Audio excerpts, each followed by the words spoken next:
Assalamualaikum warahmatullahi wabarakatuh.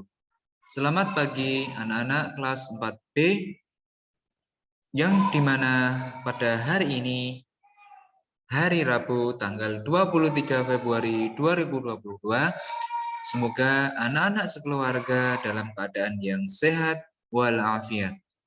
Bagi yang sedang sakit, semoga Allah segera mengangkat penyakitnya dan diberikan kesembuhan. Amin.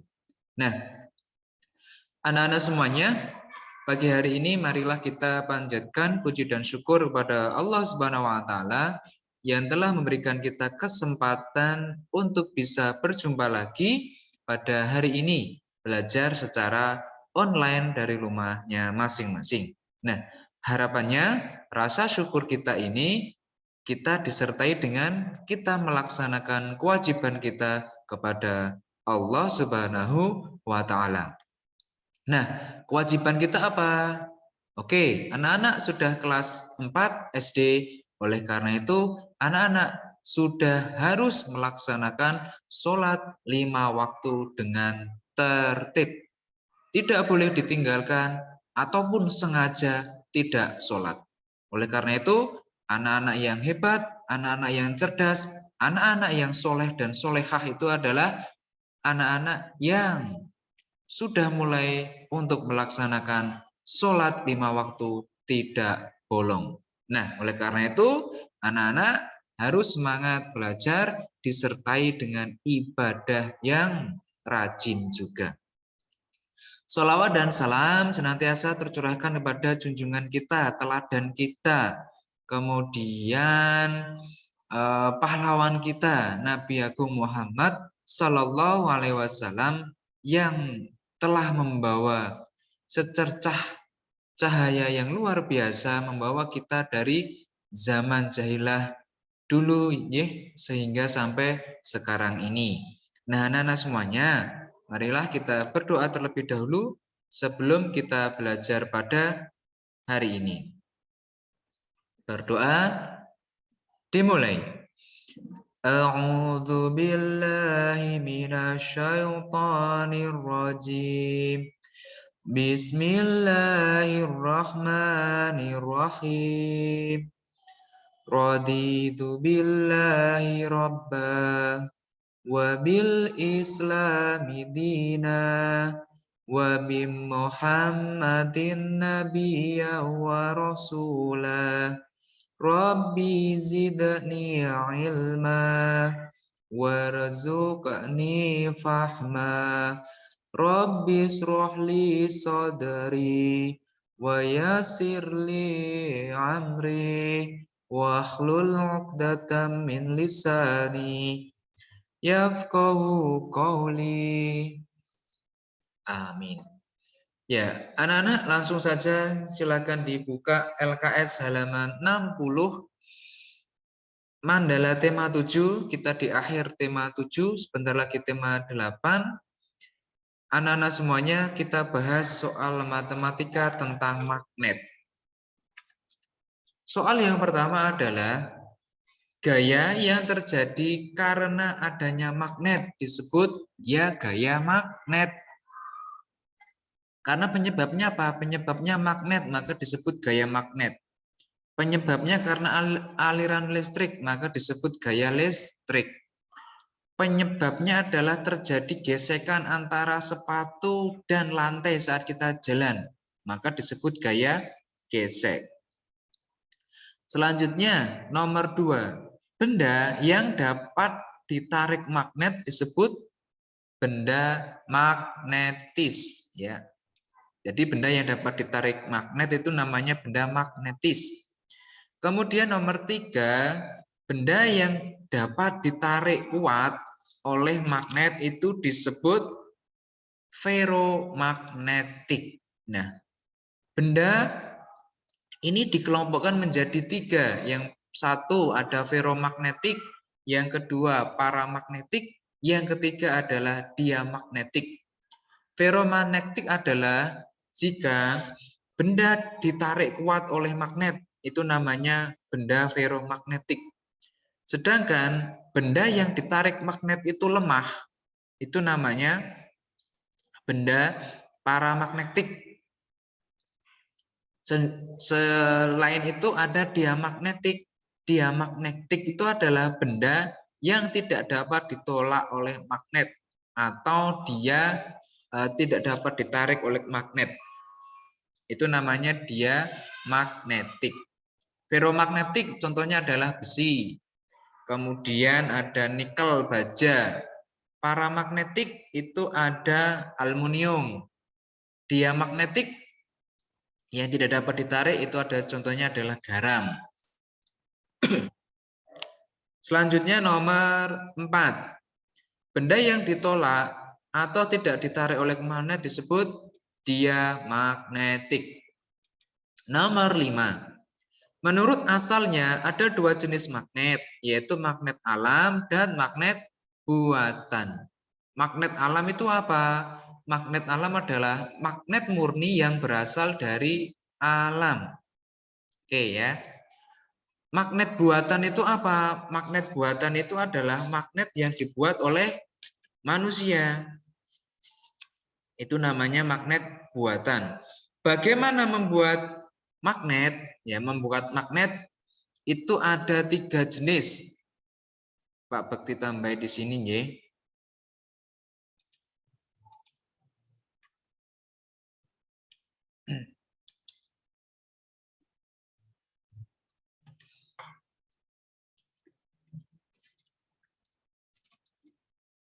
Tiga cara membuat magnet. 1,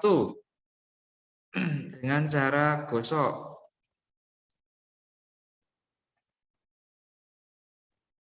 2, konduksi. 3 adalah elektromagnetik.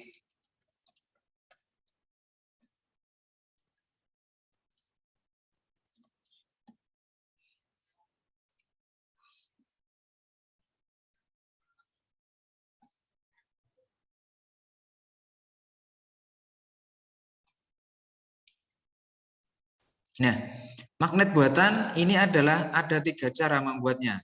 Seperti ini. Ya.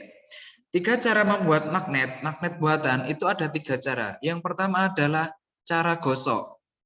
Cara menggosokkan di sini adalah anak-anak semisal mempunyai magnet. Kemudian digosokkan dengan besi secara searah. Ini namanya nanti besi itu lama-lama akan mempunyai kekuatan magnet. Itu cara yang pertama. Kemudian cara yang kedua adalah konduksi. Cara konduksi adalah antara magnet sama besi atau benda-benda yang lain atau nikel itu tidak ditempelkan, cuma didekatkan. Nah, nanti lama-lama besi ini juga akan mempunyai kekuatan magnet. Itu dengan cara konduksi. Kemudian ada cara elektromagnetik. Nah, cara elektromagnetik ini adalah cara dengan misal ada paku atau besi, kemudian kita aliri listrik. Nah, besi ini nanti akan menjadi magnet. Nah, itu ada 3 cara membuat magnet buatan. Tetapi magnet buatan ini sifat kemagnetannya, sifat daya tariknya itu hanya sementara. Berbeda dengan magnet alami. Kalau magnet alami itu selamanya akan tetap mempunyai kekuatan magnet. Kecuali jangan dipukul, dibakar, atau dipanaskan. Nanti magnetnya akan hilang. Nah, itu ya perbedaan antara magnet alami dan magnet buatan. Kalau alami itu berasal dari alam, kalau magnet buatan itu berasal dari buatan manusia. Ada 3 cara ini tadi, gosok, konduksi, dan elektromagnetik. Lanjut nomor 6. Contoh magnet alam adalah magnet yang berada di Gunung Ida di Magnesia, Yunani. Ya. Gunungnya ini adalah mempunyai kekuatan magnet. Kemudian nomor 7, salah satu sifat magnet yaitu memiliki 2 kutub, yaitu adalah kutub utara dan kutub selatan. Nah, magnet ini semisal ada 2 magnet, kutub utara dan kutub utara didekatkan, maka dia akan tolak menolak. Jadi nek sejenis dia tolak menolak. Nah, semisal selatan, kutub selatan sama kutub utara ini didekatkan, dia akan tarik menarik. Itu adalah kekuatan magnet ya. Jadi semisal senama utara roh utara tolak menolak. Selatan roh selatan tolak menolak. Utara sama selatan tarik menarik. Nah, seperti itu. Kemudian nomor 8, bentuk magnet jarum itu biasanya digunakan pada apa? Magnet jarum itu biasanya digunakan pada kompas. Nah, bentuk-bentuk magnet itu ada banyak. Yang pertama ada silinder. Nanti anak-anak bisa baca lagi di halaman 49 LKS. Silinder itu digunakan pada dinamo sepeda. Kemudian ada magnet batang, yang bentuknya persegi panjang, kotak dawa. Itu digunakan pada penutup pensil. Nah, jadi wadah pensil kalian kan biasanya ada penutup yang terbuat dari magnet. Kemudian ada magnet jarum, yaitu untuk pembuatan kompas. Kemudian ada magnet U.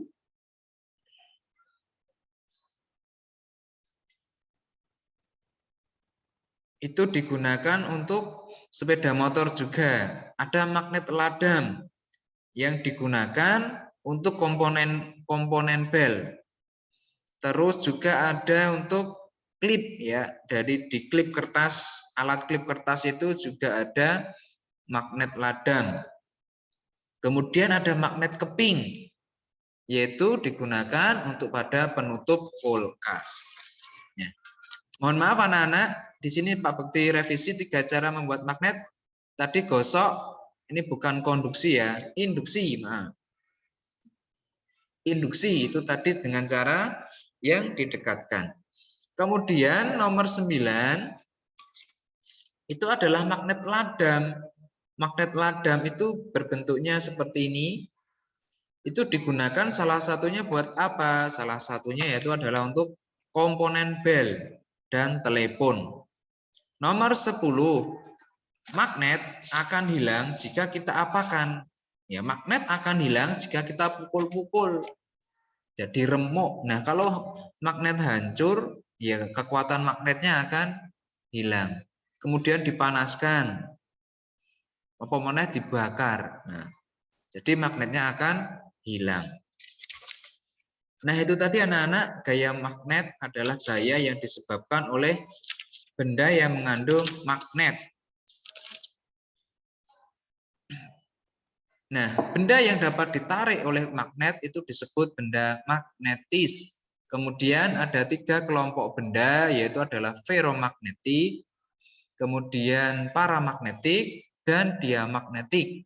Kalau ferromagnetik itu adalah benda yang ditarik kuat oleh magnet, paramagnetik benda yang ditarik lemah oleh magnet, dan diamagnetik yaitu adalah benda yang tidak bisa ditarik oleh magnet.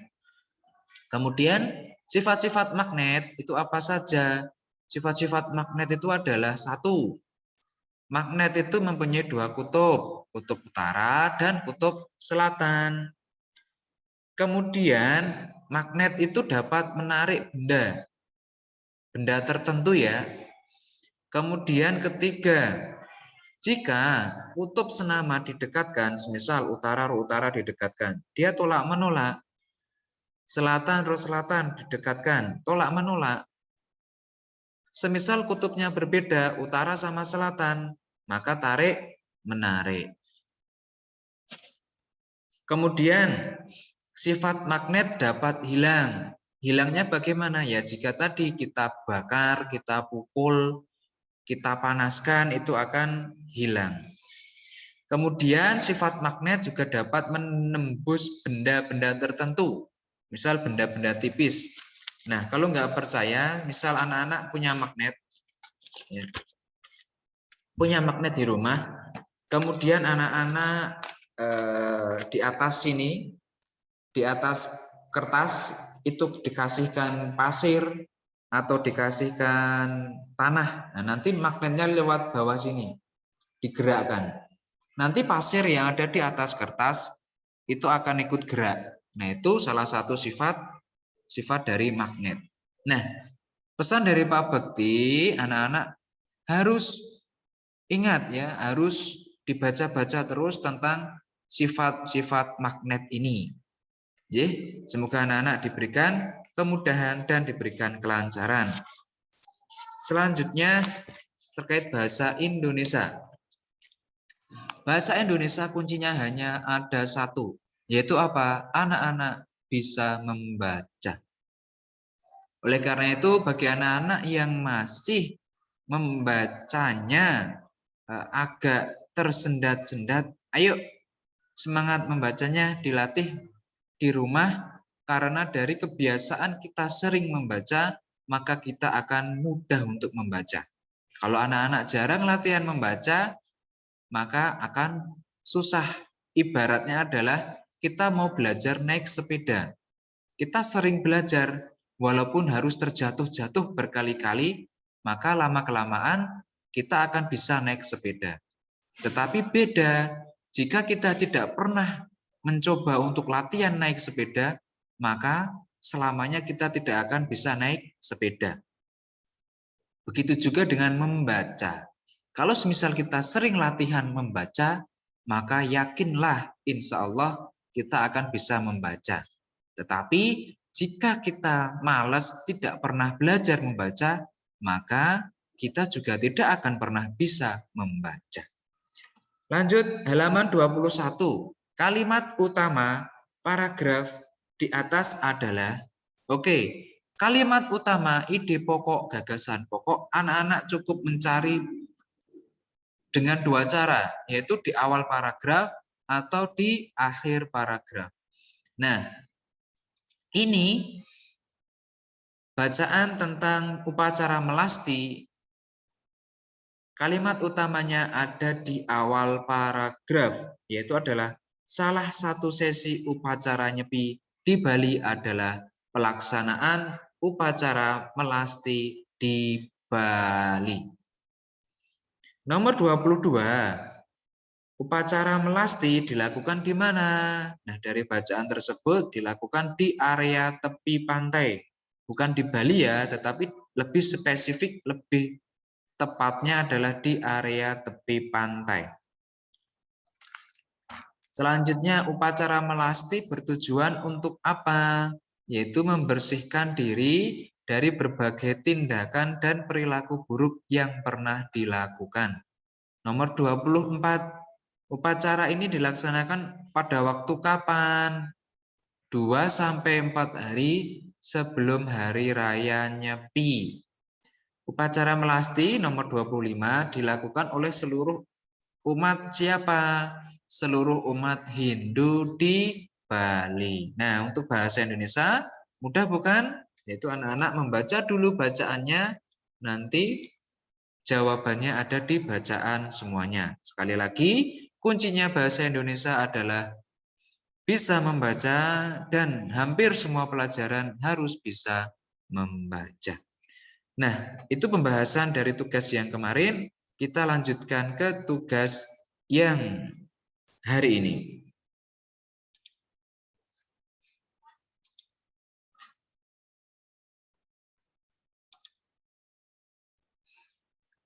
Ya, anak-anak sudah, oh belum. Bentar, Pak Bekti sharekan dulu.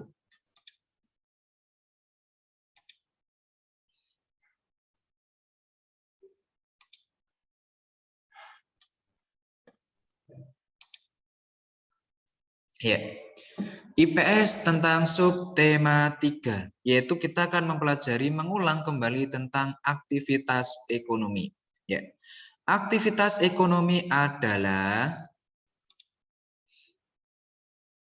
kegiatan atau segala aktivitas ya yang dilakukan oleh manusia dalam upaya pemenuhan kebutuhan hidup Nah, jadi kegiatan aktivitas yang dilakukan oleh manusia untuk memenuhi kebutuhan hidupnya itu namanya aktivitas ekonomi. Perbedaan aktivitas ekonomi di masyarakat ini dipengaruhi oleh apa? Ada yang bekerja sebagai petani, pedagang, bekerja di kebun, bekerja di pertambangan, bekerja sebagai nelayan. Itu perbedaan-perbedaan itu disebabkan oleh apa? Disebabkan oleh lingkungan sekitar dan sumber daya alam yang ada di sekitarnya. Contohnya Pak Bekti hidup di pesisir pantai. Pekerjaannya apa? Pekerjaannya petani. Kemudian Pak Bekti hidup di dataran rendah.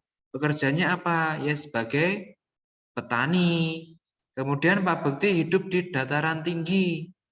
Pekerjaannya sebagai apa? Pekerjaannya sebagai kebun ya. Semisal punya perkebunan teh dan lainnya. Nah, kemudian Pak Bekti hidup di daerah yang banyak batu baranya. Pak Bekti bekerja sebagai apa? Ya sebagai penambang batu bara. Jadi perbedaan pekerjaan atau aktivitas ekonomi masyarakat itu dipengaruhi oleh lingkungan sekitar dan sumber daya alamnya. Nah, kegiatan aktivitas ekonomi itu ada apa saja? Yaitu ada produksi. Produksi itu adalah kegiatan yang menghasilkan barang dan jasa, kuwi jenenge produksi. Kegiatan sing gawe barang po jasa itu jenenge produksi. Pelakunya disebut produsen. Contohnya adalah pengusaha tahu tempe. Pembuat tahu tempe jenenge disebut produsen tahu. Pembuat tempe jenenge disebut produsen tempe. Ya.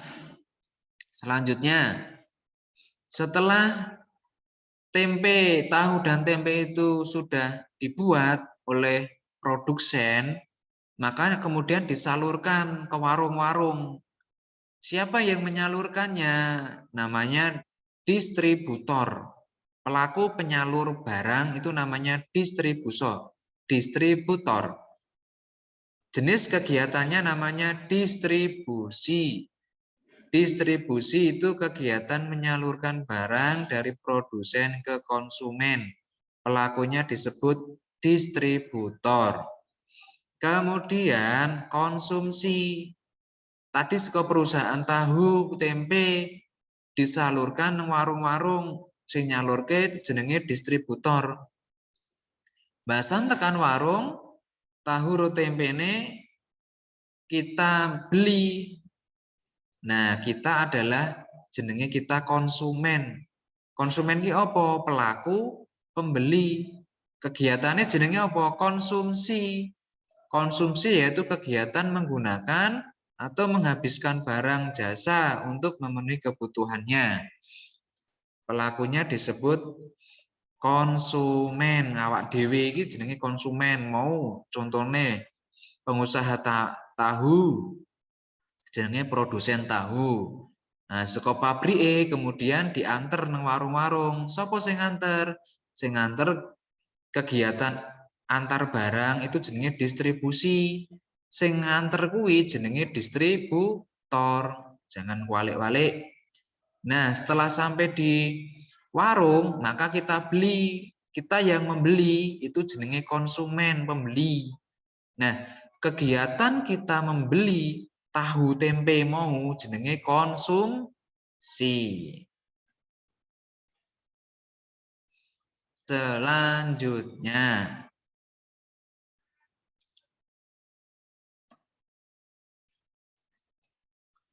aktivitas di Indonesia. Nah, ini ya. Aktivitas ekonomi di Indonesia dalam berbagai bidang. Tadi apa? Perbedaan-perbedaan aktivitas ekonomi tadi disebabkan oleh perbedaan lingkungan sekitar atau perbedaan sumber daya alamnya juga. Contohnya bidang pertanian. Masyarakat di dataran rendah ya. Indonesia terkenal sebagai negara agraris karena sebagian besar masyarakatnya bekerja sebagai petani. Kemudian ada bidang perikanan. Ya, bidang perikanan di sini adalah bisa sebagai nelayan yang bekerja di laut atau sekarang misal ada masyarakat yang membuat kolam-kolam ikannya untuk dijual belikan, itu di bidang pertanian. Selanjutnya ada bidang peternakan, ya, ternak ayam, kemudian sapi, kambing, domba. Selanjutnya ada bidang kehutanan. Di bidang kehutanan ini adalah contohnya adalah terkait kayu. Kemudian ada bidang pertambangan. Ini adalah yang hubungannya pekerjaan dengan bahan-bahan tambang. Batu bara, emas, minyak bumi. Kemudian ada bidang perdagangan. Ya, bidang perdagangan ini adalah bidang jual beli. Contohnya pekerjaannya di pasar, kemudian mall, warung-warung, nah itu adalah bidang perdagangan. Selanjutnya ada bidang perindustrian. Bidang industri itu adalah dibagi misal industri rumah tangga, yaitu adalah usaha kecil yang lingkupnya di rumah tangga. Contohnya tadi tahu, tempe itu industri rumahan. Kemudian industri kecil. Industri kecil itu industri yang di atasnya industri rumahan. Pekerjanya yang bekerja di sana sudah lumayan banyak. Contohnya apa? Industri genteng, batu bata. Selanjutnya ada industri sedang. Industri sedang itu pekerjanya lebih banyak lagi. Contohnya adalah industri konveksi. Konveksi itu tentang pakaian. Kemudian ada keramik, pembuatan keramik. Selanjutnya ada industri besar, yaitu adalah industri yang banyak orang. Modalnya juga cukup besar. Contohnya apa? Industri pembuatan semen, pembuatan lampu, pembuatan TV, komputer, dan sebagainya. Nomor 8 yaitu adalah bidang jasa. Pekerjaan bidang jasa ini adalah pekerjaan yang bukan menghasilkan barang, tetapi jasa adalah bidang pelayanan. Ya, tidak, sekali lagi pekerjaan bidang jasa itu tidak menghasilkan barang, tetapi sebagai pelayan.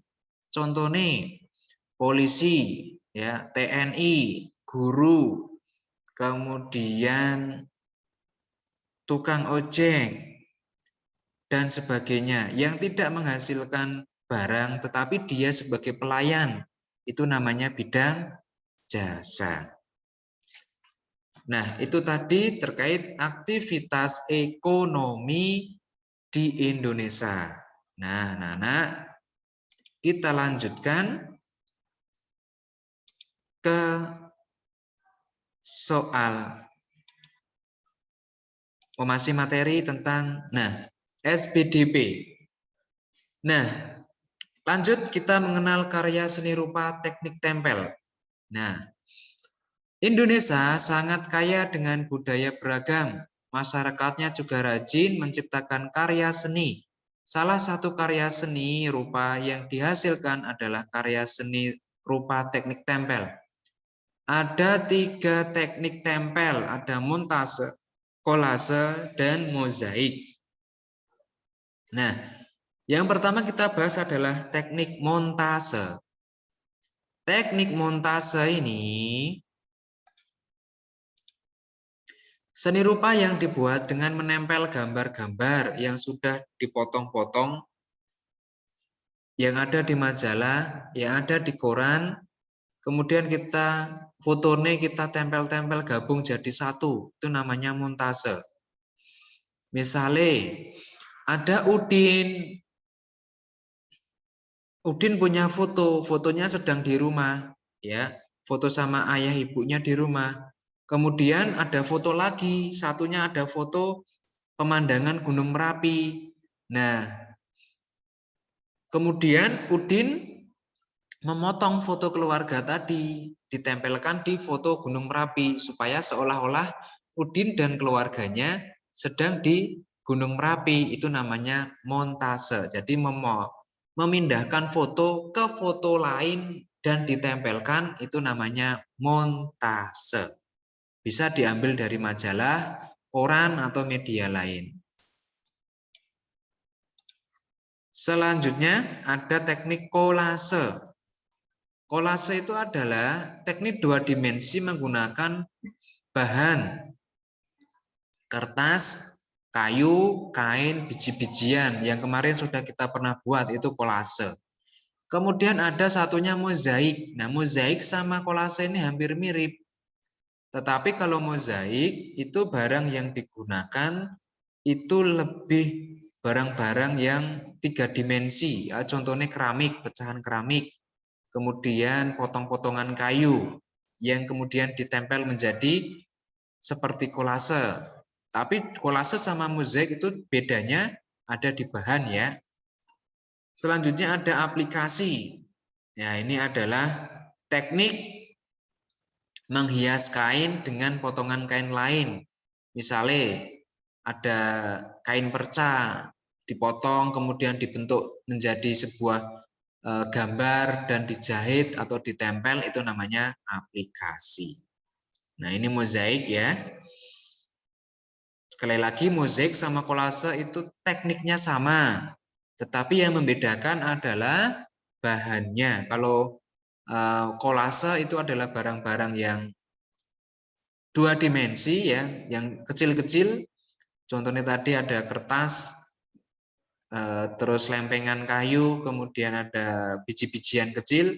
Kalau mozaik itu adalah sudah menjadi barang-barang yang besar, contohnya pecahan keramik, kemudian pecahan kayu. Nah, ini kolase sudah pernah kita buat, tidak ada tugas praktek, anak-anak langsung mengerjakan tugas pada hari ini setelah mengerjakan tugas PJOK. Nah, anak-anak setelah mengerjakan PJOK, kita lanjut ke tugas ya.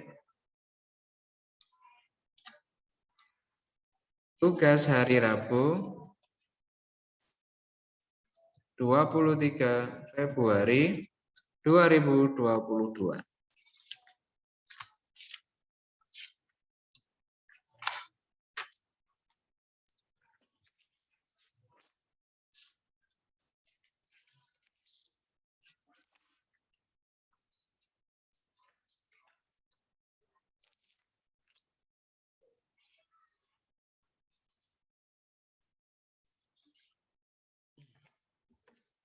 Ya, IPS halaman 63 sampai 64 LKS Mandala tema 7. Ini IPS KD 3.2.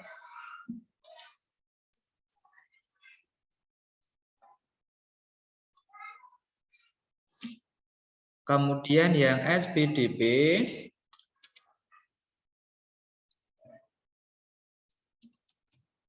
itu KD 3.4 halaman 62 nomor 11 sampai 15. Ini nomor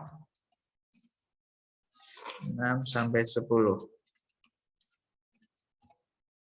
Nah,